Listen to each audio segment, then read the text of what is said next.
All right, I'm going to go ahead and get started. This is our final track 2 presentation of the day, and I think it's going to be an excellent one. We've got the Stef Rand, and she is going to present Drop It Like It's Qbot, Detecting Initial Execution Earlier with OSINT. Thank you. Thank you. I appreciate it. Hi, everybody. Good afternoon. So before I get started, first of all, I want to let's give a round of applause to everybody who's been working really hard and volunteering today for this conference. This is one of my favorites, and I'm so happy to be back, and everybody who's been volunteering and helping out. Thank you so much. All right, so first of all, I'm going to tell you the talk is not about Qbot. Talk is not about Qbot. It was going to be about Qbot more, but it is going to be about Qbot a little bit less than I had anticipated, which is always fun. A little bit about me before we dig into the content. My name is Stef. I'm an intelligence analyst at Red Canary. I've been there for about a year and a half on the CTI team, which has been fantastic. Before that, I spent 2 years doing digital forensics and incident response at Mandiant. And before that, I actually was here in Augusta. So 5 years ago, I was at my very first BSides as a volunteer, and I was about to graduate from the School of Computer and Cyber Sciences, go Jags. So if we've got some other students and folks that are in here, shout out. It's awesome, hang in there, and it's a really wonderful program. So I'm very happy to the folks that I've seen here already. So. Before that, I was in clinical psychology, which is interesting and fun and has helped me in my CTI work, but not in the way that you might think. And I'm happy to answer questions about that afterwards. Folks are usually kind of curious. And fun fact, I've had to admit that my favorite hobby is actually just learning new things. Right now, I'm studying French. Please don't try to speak French to me quite yet. I'm working on it with the owl. The owl and I are making progress, but it's gonna take a while. All right, so bottom line up front, because I want y'all to see the cake before we bake the cake. Initial execution techniques are really, really frequently changed in today's threat landscape because they're cheap. Right? You know, if you think of the pyramid of pain, changing a loader script is easy, super easy. And adversaries take advantage of that to try and evade detection as often and as successfully as possible. But if you can keep track of the initial execution techniques and you can keep track of the changes, they can absolutely pay off. Earlier detection gives you time to respond. IR taught me that having as much time to respond as you can, like every minute is a wonderful thing.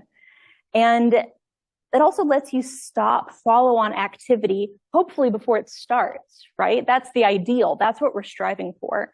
We know the adversaries are going to try and put evil onto user machines, and it's our job to detect it and stop it as quickly as possible. So if we can stop it before it even starts delivering malware, that is the best. It's a really good feeling too. And you can use open source intelligence to help you with this. I'm in kind of a privileged position as a CTI nerd. I get to do this full time. I know that's not the case for a lot of folks, a lot of teams, but you can take advantage of the really, really awesome defenders that are working in the space and sharing information, and kind of expand your team in a way once you find sources that you really trust. All right, so I want to talk a little bit about sort of where in the execution chain we're talking about, especially for folks who might be a little bit newer to cybersecurity. So first thing, you've got initial access. Initial access techniques have changed in some ways over time, but there's only so many ways that the bad guys can reach out to victim systems, right? There's only so many points of contact that you can have. You've got different kinds of phishing. You've got SEO poisoning. It's gotten a lot more popular. You have USB threats. Somebody, let's see, whoever can tell me the first USB-based threat off the top of their head gets the giveaway for today. Yes. Like the actual, like a piece of malware, like it's delivered via USB. Okay, I think you were next. Yes, all right, Stuxnet it is. There are a lot of good choices. So you have won a Bash Bunny USB pen testing device. All right. There are lots of good choices. Raspberry Robin, I'm a fan. I'm not a fan, but that's another one. Andromeda actually has been an issue. Gamma has been an issue again. So don't sleep on the USBs. After initial access, you have what we're talking about. You've got that initial execution. You've got the first behaviors that happen on a system. And that's when you're going to see your cryptors and your droppers and your loaders. So this is what we're talking about. This is where I'm hoping to help encourage folks to pay extra close attention to the very first set of behaviors that they see, so we can intervene in this space before other things happen, before we have persistence creation, before lateral movement starts in your network, before they can set up C2 communications or reach out to additional remote resources and pull down more payloads.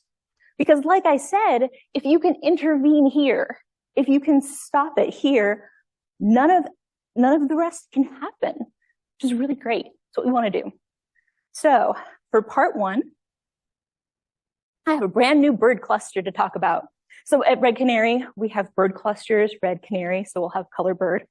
And this is actually brand new, like just the last week or so.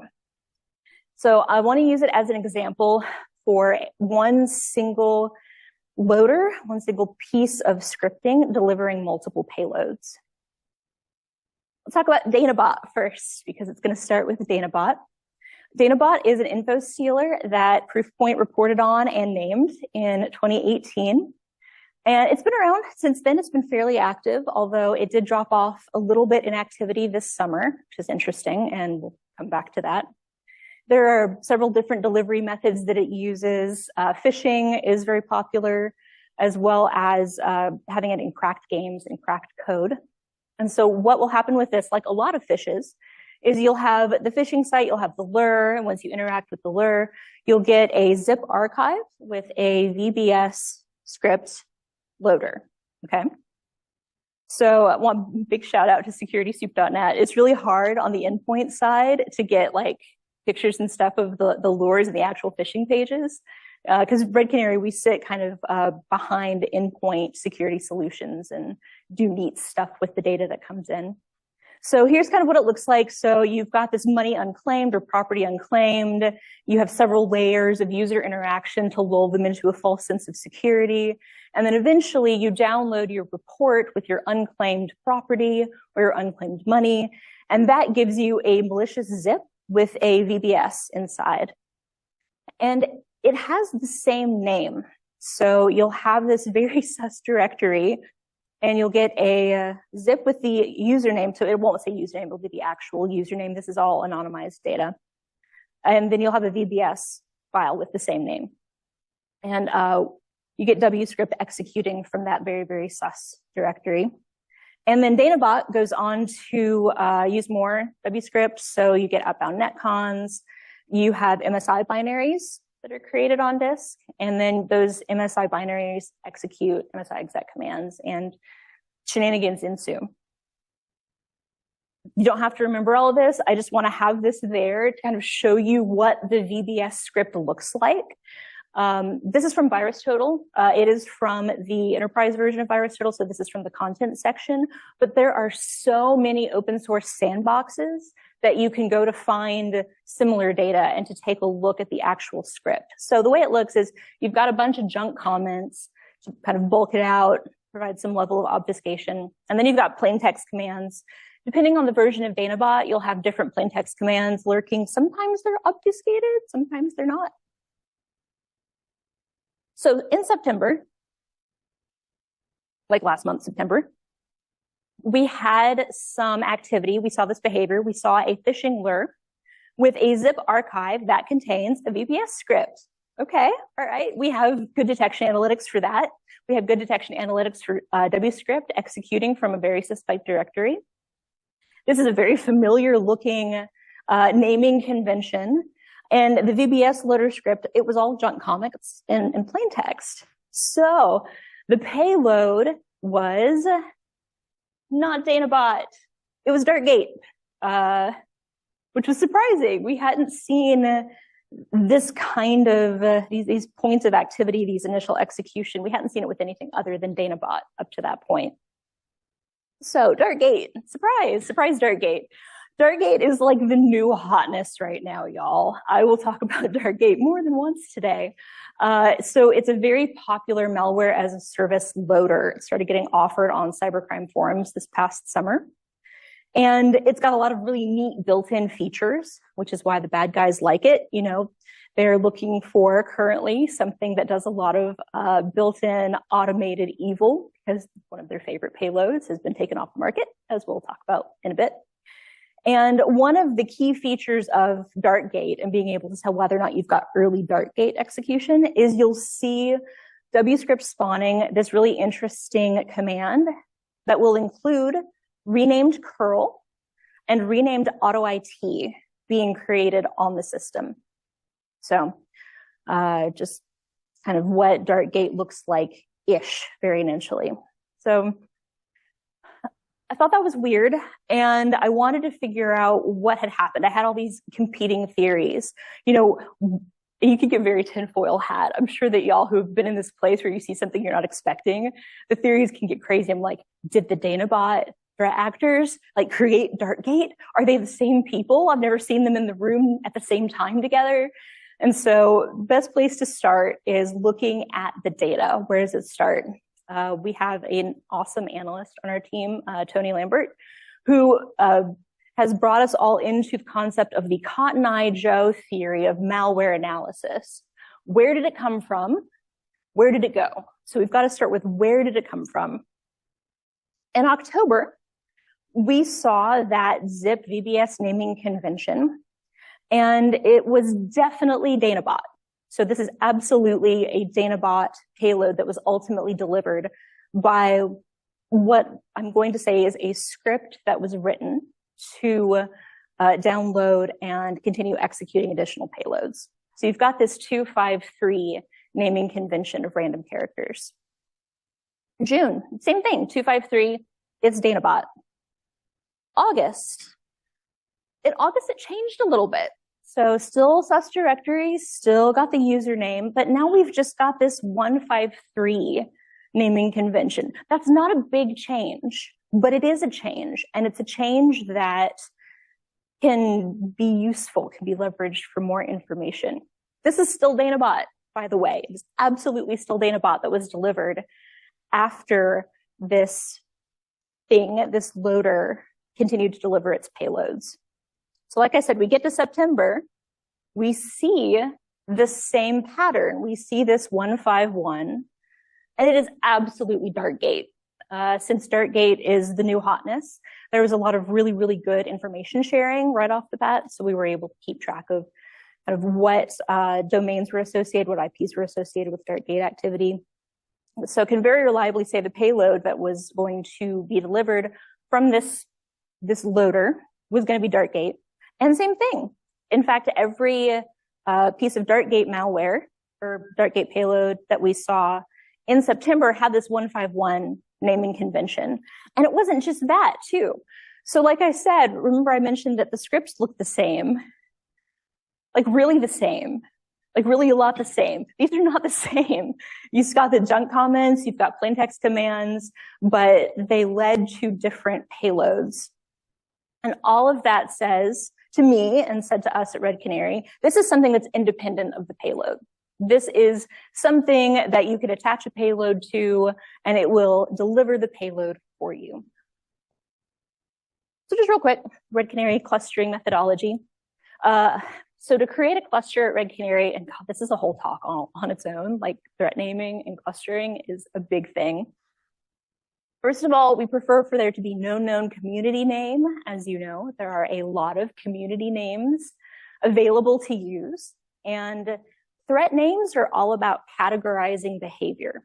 It's all about coming up with a shorthand. So when you're speaking to somebody else, you can say, oh, I saw Darkgate, and they know, oh, here's what Darkgate does. That's what it looks like. So if we can go ahead and use somebody else's term for that, that's good. We're communicating effectively, which is the whole point of naming the threats, is to categorize that behavior. If we see unique commonalities across multiple incidents, and I don't like to say ideally multiple environments because that's not great, but it does create a pattern. One-offs can't be tracked. but patterns can. And we kind of create this distinct criteria for what we would say, you know, these qualities, we'll check these boxes, this activity is this threat. We will give it a cluster name, we'll give it a color and a bird, and that gives us, this time around, Saffron Starling. So Saffron Starling, as we're tracking it, is this zip archive that's got the VBS loader in it. It's got those, that sus directory, really interesting file creation. The VBS script has those common patterns.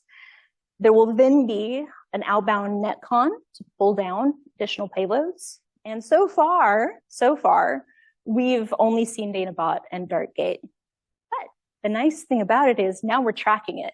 Now it's on our radar as something that is distinct from these threats. So if we only see it get to the point of file creation, we can still track it. We don't have to be like, well, we don't know what it was going to be. Was it going to be Danabot? Was it going to be Dartgate? We don't know. We can track it really precisely, which is fun for us.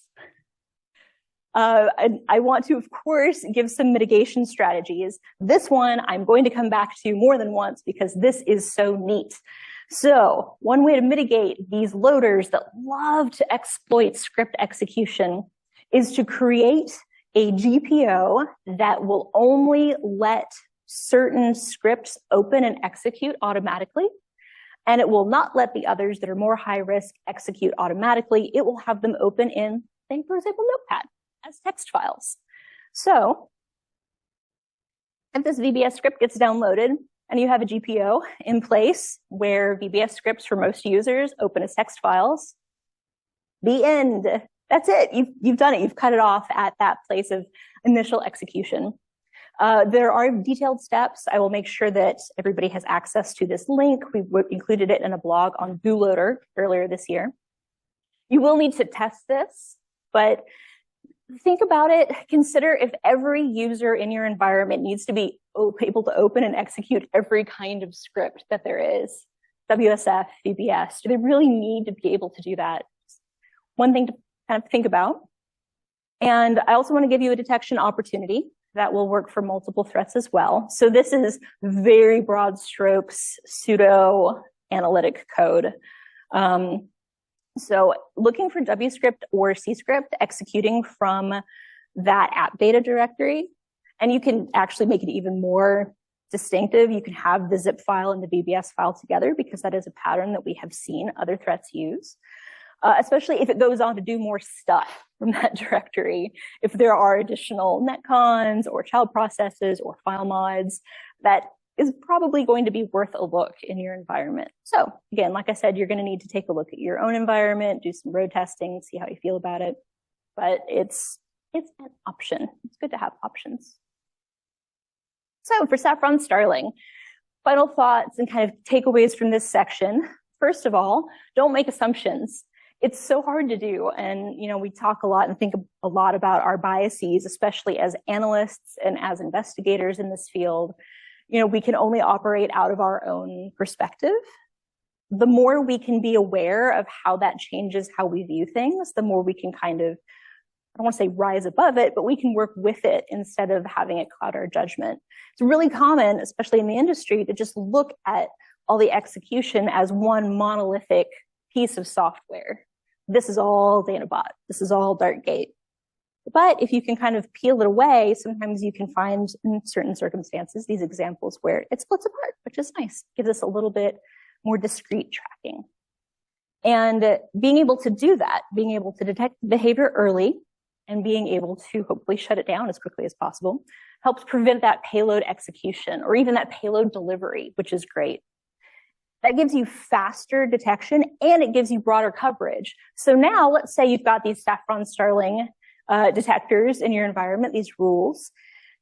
Yeah, you might also have Danabot or Dartgate detectors, but if you've got Saffron Starling, you've got more coverage. So the same thing is going to set off your rules for a bunch of different threats. And the more analytics you can get to fire, the more chances you have of catching that true evil and making sure analysts who are very busy and who have alert fatigue are able to get eyes on the things you really want them to get eyes on. Which brings us to part 2. was going to be more about Qbot. And this is the slide that I had created when I first gave this talk, which has been retooled with all new examples for multiple reasons. And then about a month ago, this happened. There was a multinational law effort to shut down Qbot, aka Quackbot, aka Pink Slip Bot infrastructure. So part of Qbot's infrastructure was that it had a botnet of infected systems that was being used primarily as C2 infrastructure. So those were shut down. And it's actually been fairly successful as far as I know. I don't believe that we have seen, I know we have not seen any active Qbot since that wasn't a previous infection. So that's been impressive, but it did change the direction of the talk just a little bit. So as I was kind of thinking about what am I going to talk about? Can't talk about TA570 and Qbot. And TA577 decided to hook me up with a topic and with a lot to talk about. So I have been updating this presentation down to the wire like yesterday because it has been a busy season. TA577 is back from vacation. Let's talk about them. Bless their hearts. So TA577 is an initial access broker and malware distribution group, and they were named by Proofpoint initially. And they're really big into prolific phishing campaigns. Now, I'm talking about hundreds and thousands of emails going out on a major campaign day. It is unreal the amount of activity that these jerks can generate with one of their campaigns. When they were more active earlier this year and doing a lot of Qbot distribution, they were known as the Letters affiliate. So these folks have been around for a long time. They were initially also known as TR because they use letter pairs in their malware configuration. So if you actually go in and start breaking down the malware, you have these campaign ID values in a lot of different types of malware. So they're fond of things like I said, TR, BB. I think AA11 is one of the current campaign identifiers. Historically, they favored Qbot, loved Qbot. Qbot was their bread and butter. October was like TA577 Qbot month. You know, they'd come back from vacation, getting ready for the holidays, gotta make money. It's just absolutely a nightmare. And they've also delivered other things. So that's the thing about these threat actors. They've delivered ICE-ID before. They've delivered Matinbucus. I do not know if I'm saying that right. And they've delivered Ursnif as well. And so we all kind of knew that they weren't just going to not do anything anymore because especially this TA has used other malware families before. One thing about this TA is that they operate in cycles. So like I said, this chart, this is Qbot activity. So this is a combination of Qbot, TA570, and TA577 activity observed at Red Canary over the last couple of years. And like I said, you'd have these really intense months, these really big campaigns, and then they would take a little break for a little while. I think it's pretty common across the industry. Sometimes we'll see less activity in the summer or over certain holidays. And TA577 is no different. The difference about this particular TA is that they do development cycles. TA570 and 577 appear to do development cycles and test different initial execution techniques to see which will be the most useful in the next big campaign. Proofpoint has a really, really great white paper that they put out in earlier this year about that topic. It's fantastic. And they make these changes really fast because they have them, because they do these dev cycles. They've got backup ideas, and they're using scripts, which, like I said, are cheap and easy to change. And it's surprising how much tweaking a few things here and there can really make it hard for products and for defenders to keep track of who is doing what with these loaders. But I say that, it sounds very bleak. You can detect and track these loaders before the payload. Can't, I promise. We did it with Qbot, which was great. We got to the point where we were working with different folks. We were using OSINT. We were able to identify TA570 and 577 lures really quickly before anything else was able to happen. And the nice thing, like I said, when you get these prolific adversaries, you get defenders who love to make them have a bad day.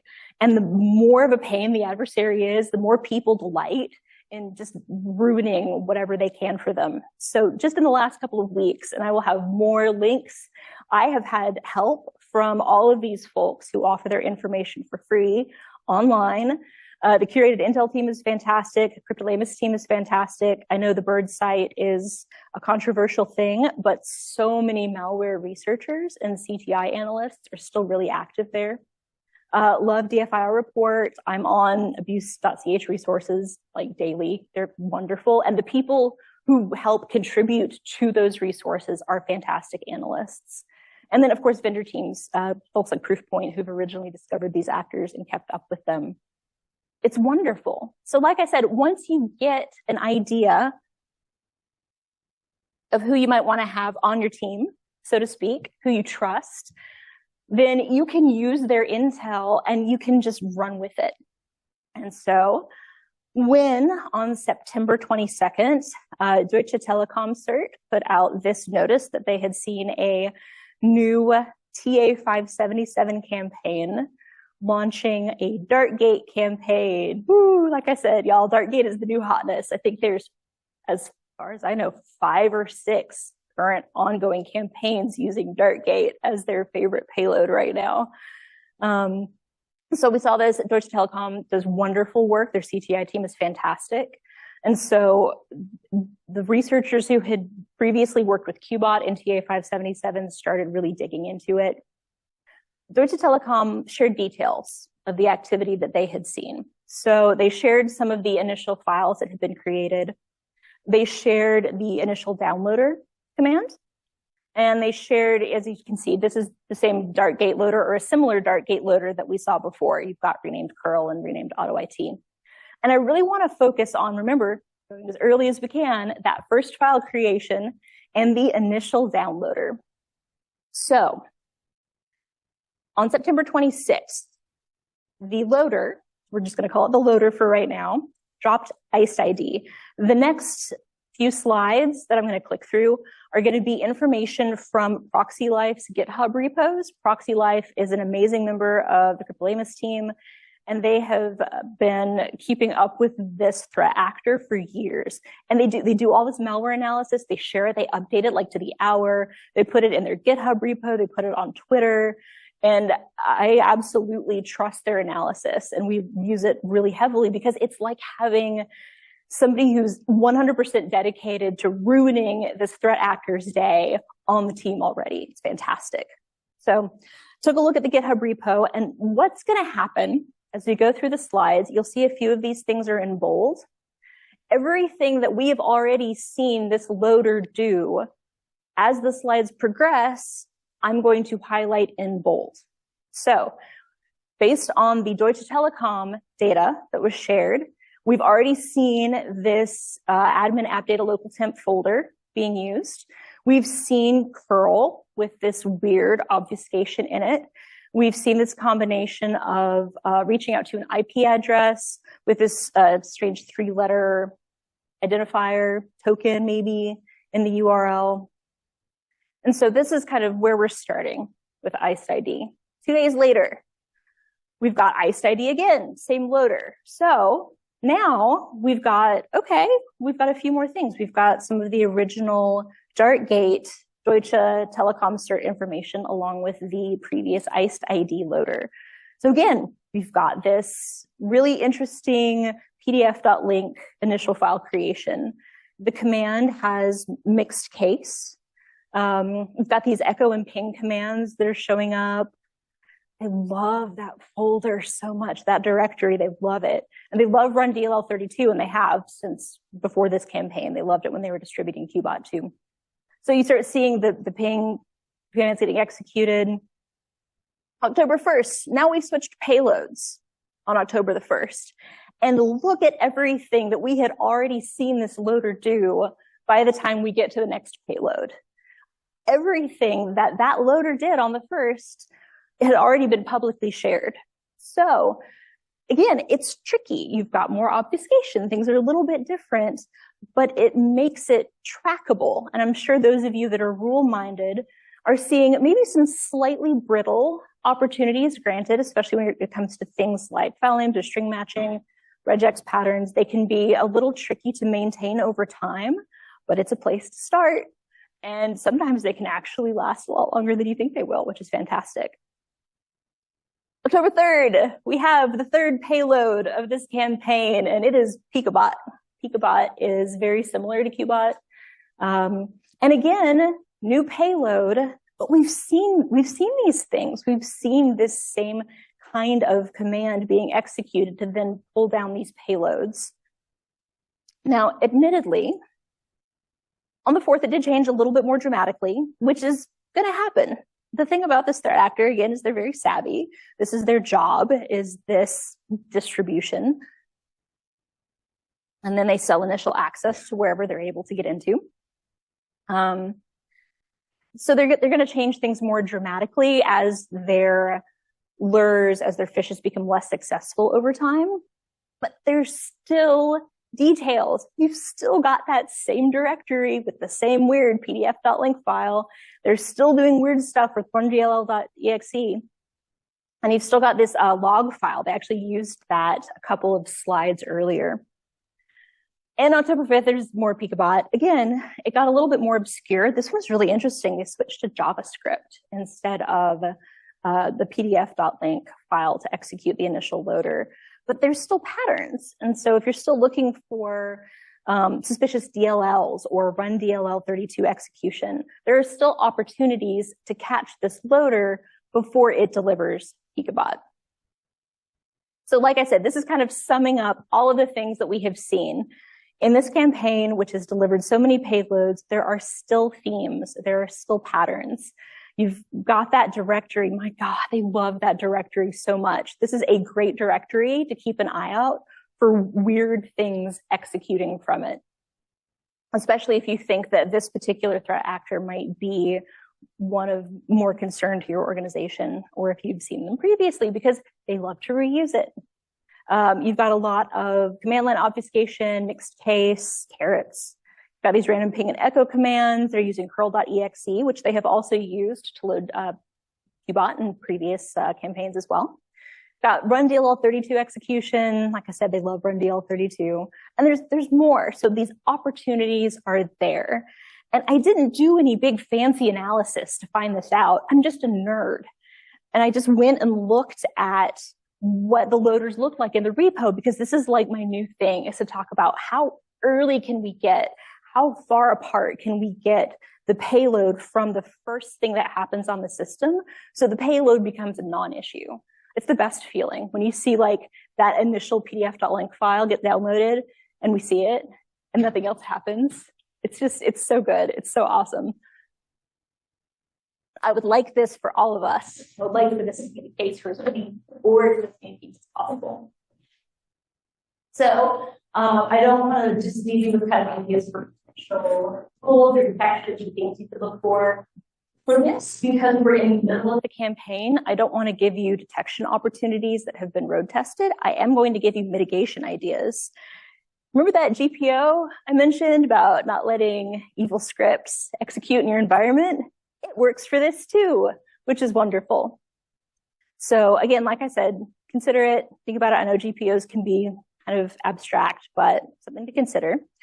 And somebody pointed this out to me after I gave the talk the first time. wscript.exe is actually in Microsoft's recommended block rules. So if you want to go take a look at some of the block rules that they have suggested, judicious use of them can be extremely useful. Depends on your org, depends on what you're doing. But again, if you can just have the thing not work, that's ideal. All right, so final thoughts for TA 577 and for this section. Like I said, this threat actor does like to change their TTPs, and it can be daily. Really intense Qbot campaigns like the one we had earlier this year with all the OneNote fun in February, they were changing TTPs sometimes within hours of each other.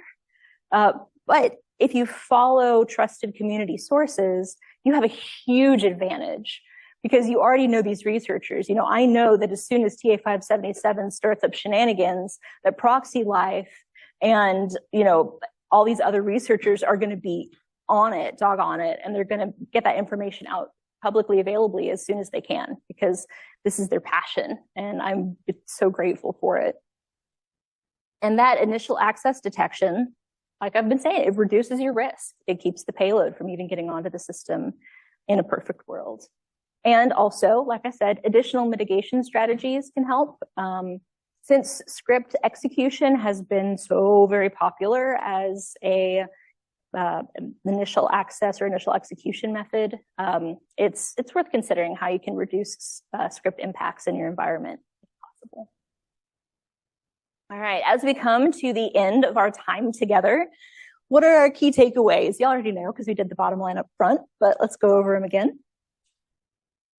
As you've seen, initial execution techniques are very frequently changed and updated because it's cheap and easy for adversaries to do that, to change their script just a little bit, enough to throw us off.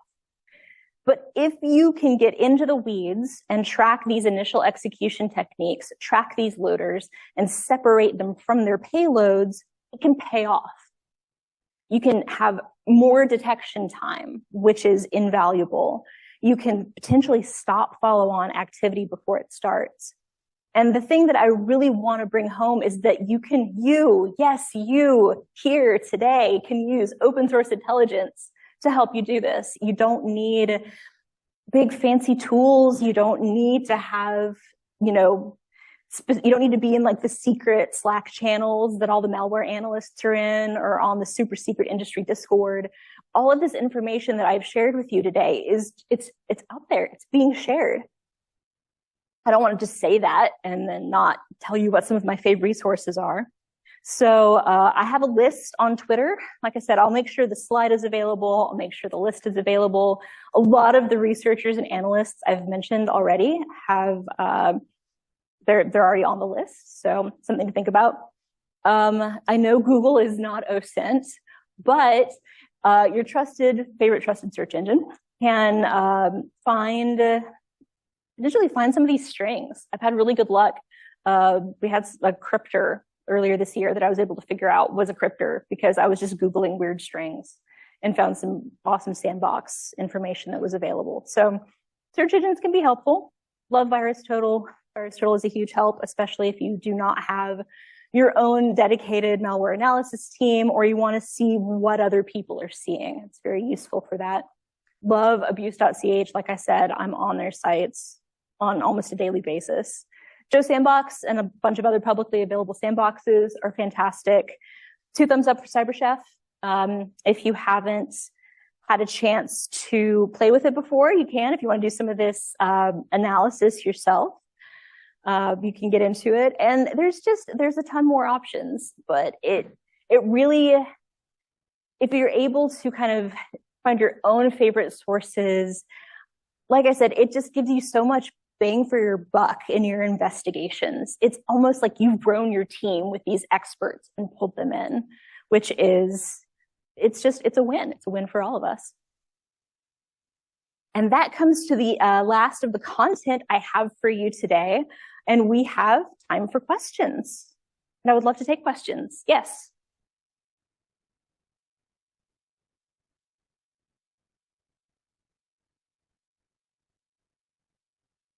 That's a good question.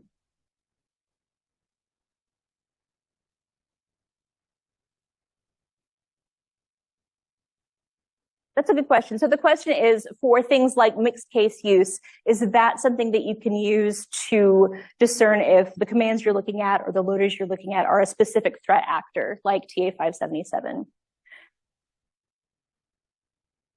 It's true. So the thing about mixed case and those kinds of text obfuscation techniques is you really can't do any kind of attribution. It's a queue, but for example, like I said, Raspberry Robin also uses mixed case, and they're associated with Evil Corp. So unfortunately, that's not as good of an indicator for specific attribution, but it is going to tell you that it's evil. I have not seen very many legitimate admins decide to use a lot of mixed case. Like, yeah, a typo here and there, but it's an cheap and easy way for them to try and fool AV detection in particular without having to put forth a lot of effort.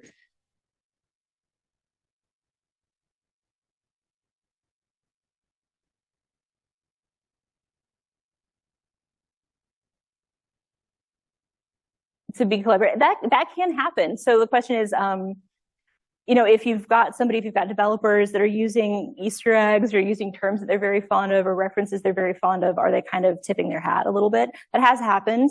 Sandworm is a great book. If you haven't read it yet, there have been threat actors that have used very specific recurring references in their code that has absolutely waved the flag to eventually let defenders know exactly who's doing the work.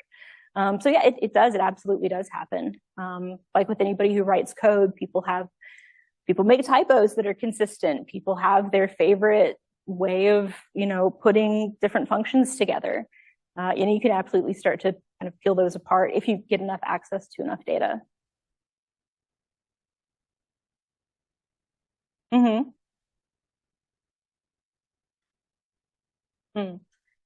Yeah, absolutely. Any other questions? Yes.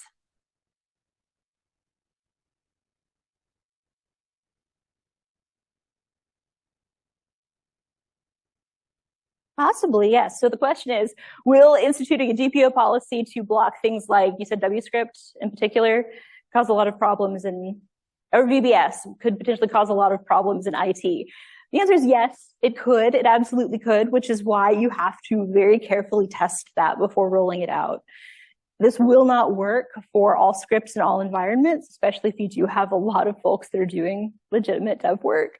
But for those cases where, maybe you do have a whole swath of users that don't, and you can create a policy for them if they're not anywhere near any of the dev environments. So again, it will require a lot of testing. You're absolutely right. It will create big problems if you don't road test it a bit beforehand. Yes. Do you know why they're so, do you know why they're so aggressive in October? Just the sheer spike that they hit, and then it dramatically drops off a cliff. Do you have any insight into why that is the case? I have speculations as to why that is the case. I'd love to hear them. So I'm not sure if that feed will come through, but the question is why October, or why is there just dramatic increase in October, and why does it drop off so significantly? I think that it's because everybody's back from vacation, and some places have different vacation months than other places. Some countries have vacation later in the summer. My hypothesis is that they come back from vacation, do a dev cycle, get ready, run everything in October, and then they have a month or two to work the access that they've gained in the meantime. So they do this big campaign. It's almost like a marketing campaign. They get all these leads, and then they follow up on the leads over the next month or two until it's time to run another one.